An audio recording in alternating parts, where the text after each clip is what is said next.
Assalamualaikum warahmatullahi wabarakatuh. Kami dari kelompok 6 mata kuliah Teori Akuntansi yang beranggotakan Finan Hidayah NPM 11, Nia Mati Munirah NPM 16, dan Miran Nurhanifah NPM 49. Pada pertemuan kali ini kami akan membahas mengenai konsep aktiva. Yang pertama, ada karakteristik aktiva.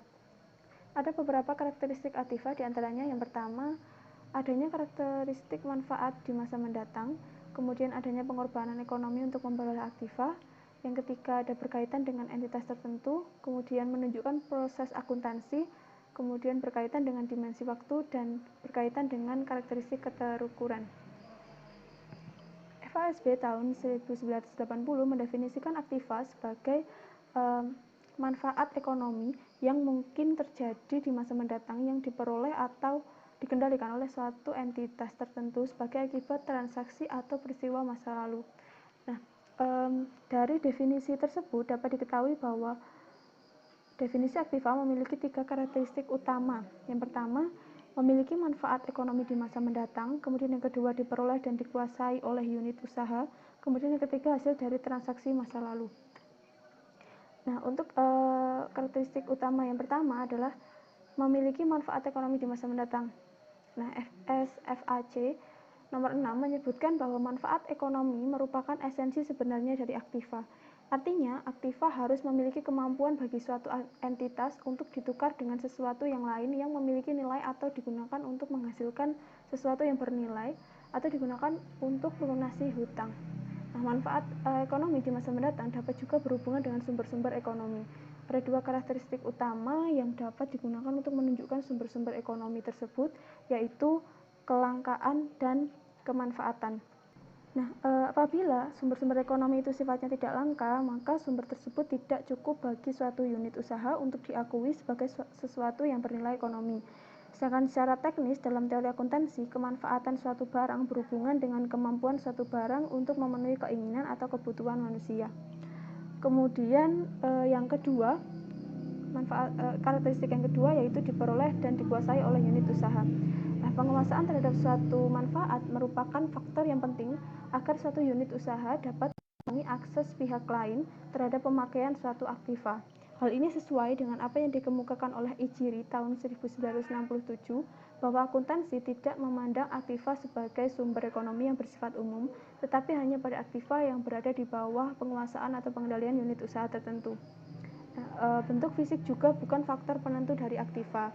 Misalnya, paten dan hak cipta merupakan aktiva meskipun kedua elemen tersebut tidak memiliki bentuk fisik.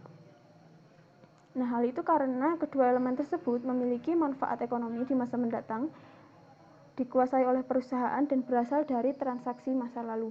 Kemudian yang ketiga, karakteristik yang ketiga yaitu hasil dari transaksi masa lalu.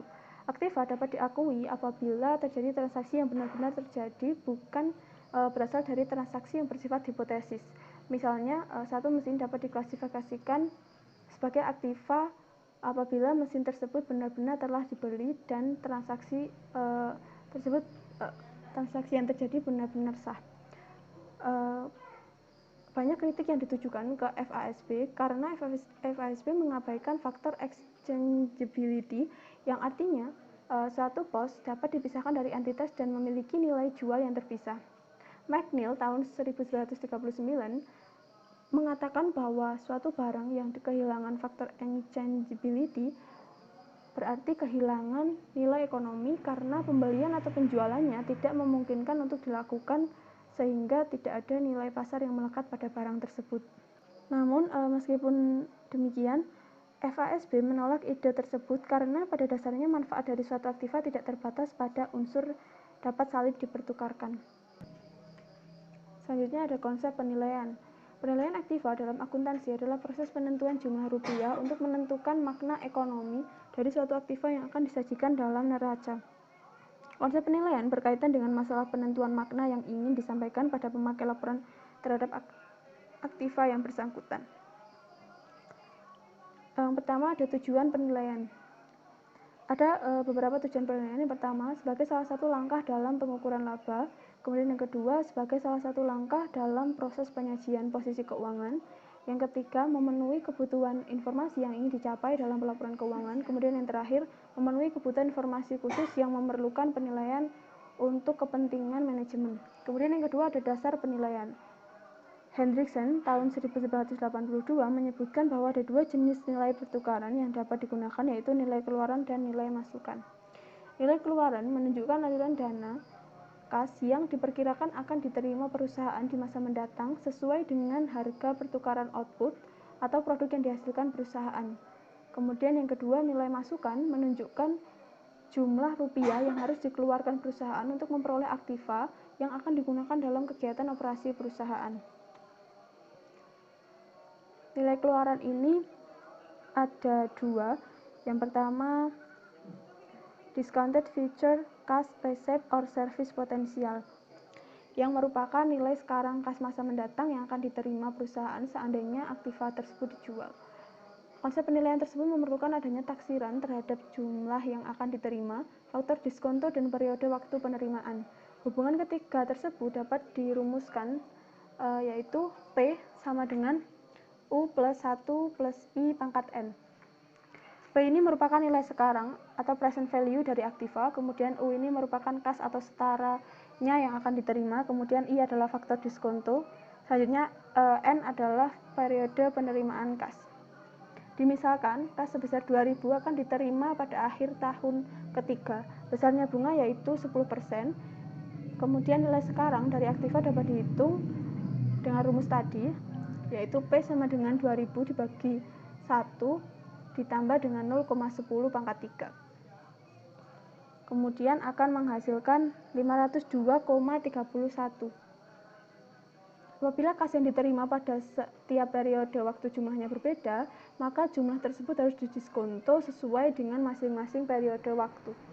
Meskipun dasar penilaian ini memiliki validitas dalam penilaian bagi investor, namun penerapannya memiliki beberapa kelemahan, terutama bila diterapkan untuk aktiva individual.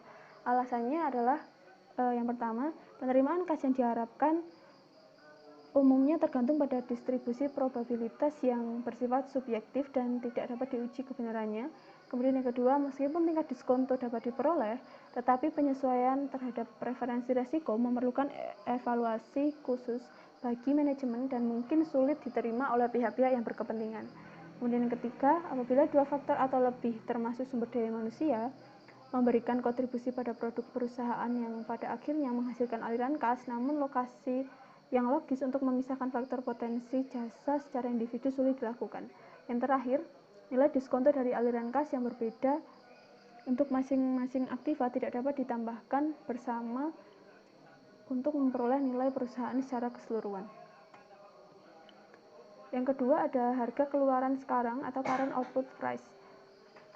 Apabila produk perusahaan umumnya dijual di pasar yang terorganisir, harga pasar sekarang merupakan dasar yang rasional untuk menilai besarnya harga jual di masa mendatang.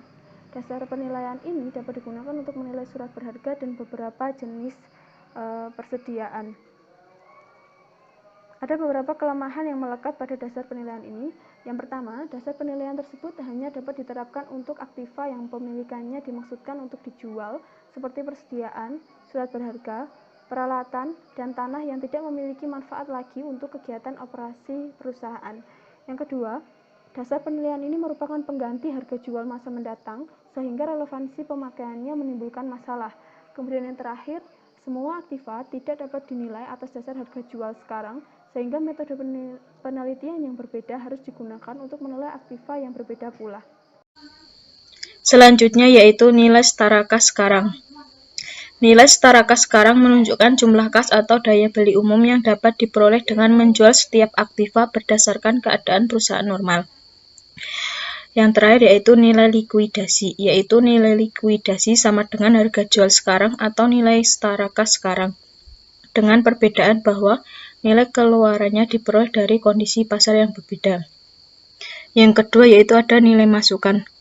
Dalam menilai aktiva, nilai masukan sering dianggap lebih tepat daripada nilai keluaran karena nilai tersebut lebih dapat diuji kebenarannya atau nilai tersebut tidak memungkinkan dilakukannya pelaporan pendapatan sebelum pendapatan benar-benar terrealisasi. Dasar yang dapat digunakan untuk nilai masukan yaitu yang pertama ada cost historis, yaitu cost merupakan harga pertukaran barang dan jasa yang pada saat terjadinya.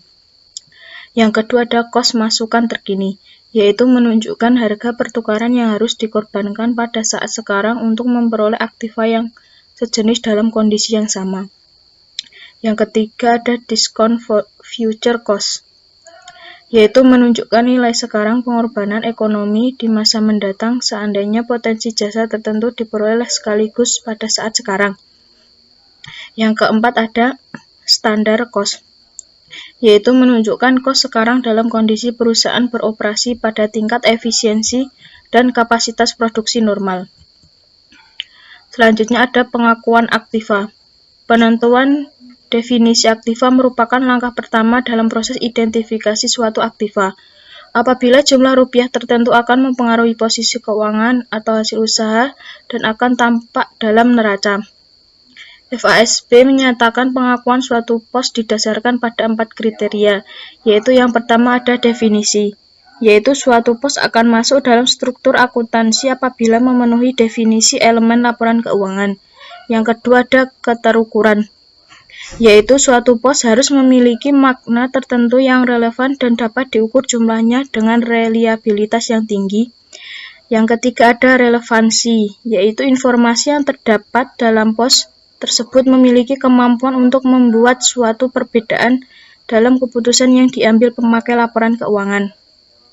Yang keempat ada reliabilitas, yaitu informasi yang dihasilkan harus sesuai dengan keadaan yang digambarkan atau direpresentasikan, dapat diuji kebenarannya dan netral.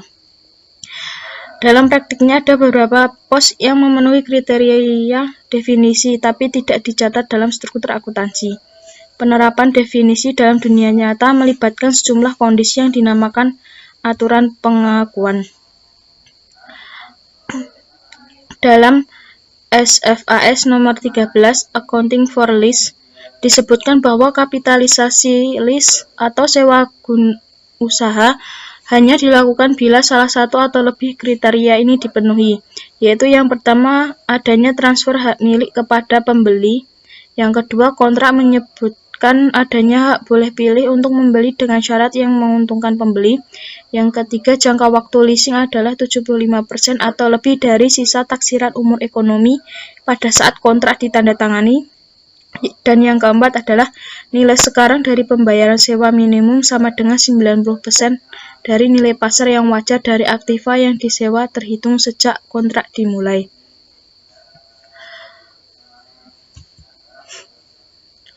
Tujuan akuntansi adalah memberikan dasar bagi kriteria pengakuan, yaitu menyediakan informasi yang relevan dan reliabel. Kami memberikan beberapa kriteria, yaitu yang pertama didasarkan pada hukum, yang kedua pemakaian prinsip konservatif, yang ketiga makna atau substansi ekonomi suatu transaksi, dan yang keempat kemampuan mengukur nilai aktiva. Selanjutnya masalah-masalah khusus. Yang pertama ada beban tangguhan. Beban tangguhan sering menjadi masalah dalam penentuan jenis aktiva. Masalah tersebut yaitu terdiri dari apakah beban tangguhan dapat digolongkan sebagai aktiva. Selanjutnya jenis beban tangguhan yang mana yang dapat digolongkan sebagai aktiva. Beban tangguhan tidak hanya menyangkut kos dalam bentuk fisik tetapi termasuk juga kos jasa dalam bentuk lain selama memenuhi kriteria sebagai beban tangguhan. Nah, kriteria umum yang dapat dijadikan dasar untuk menentukan beban tangguhan yaitu yang pertama, apakah kos jasa tersebut merupakan pengeluaran yang sah dan wajar? Yang kedua, apakah kos jasa tersebut merupakan suatu faktor yang manfaatnya di masa mendatang dapat diantisipasi dengan mudah? Dan yang ketiga, apakah kos tersebut merupakan jenis pengeluaran yang terjadi berulang-ulang setiap periode?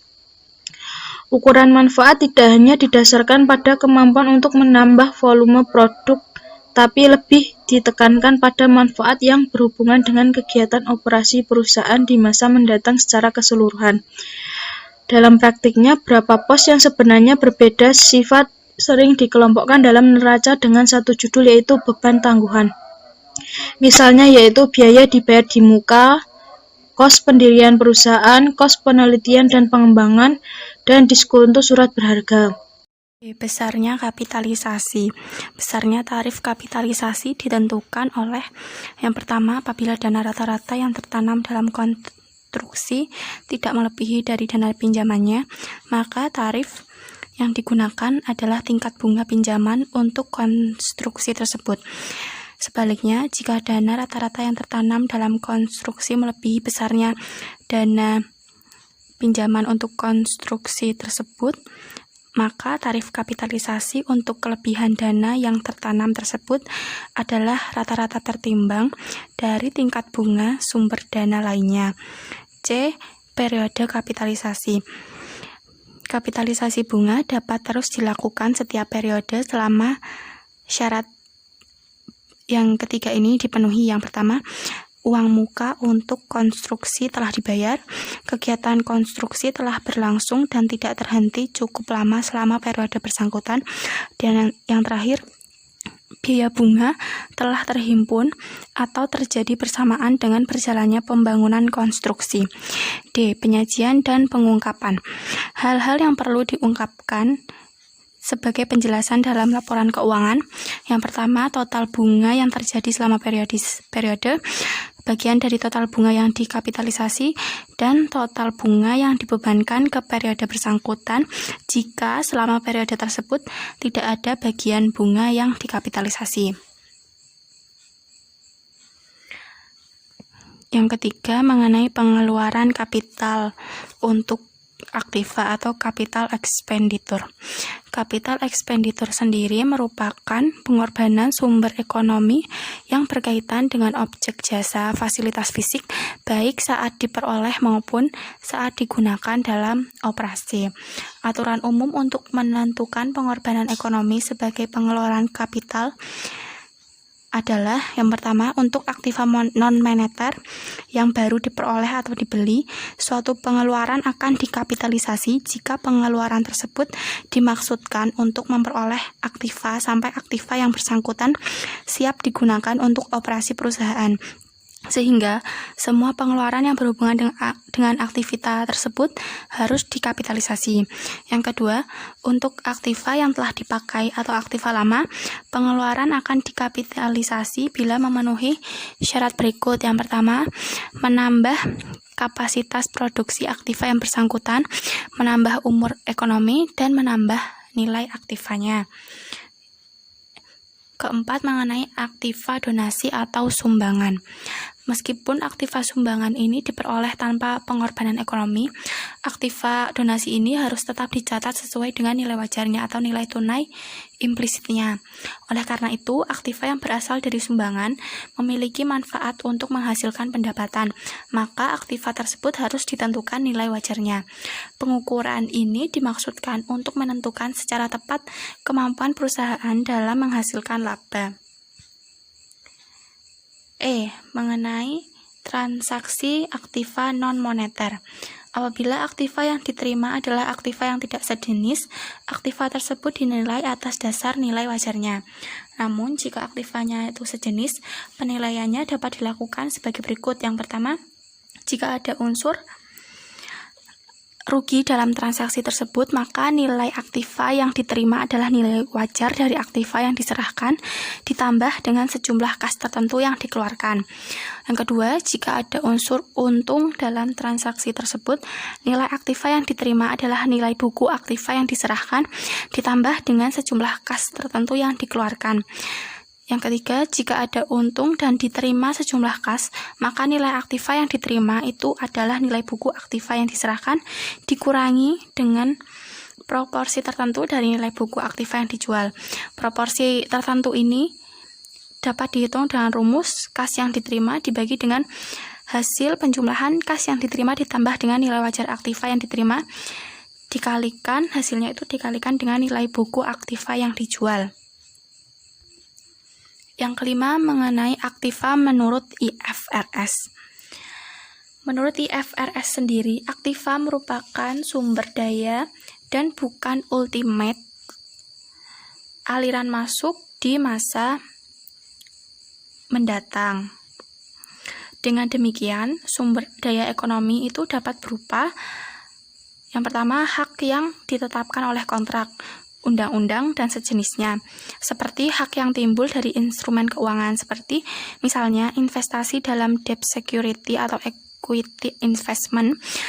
Yang kedua, hak atas objek fisik seperti properti, plant, dan equipment atau persediaan.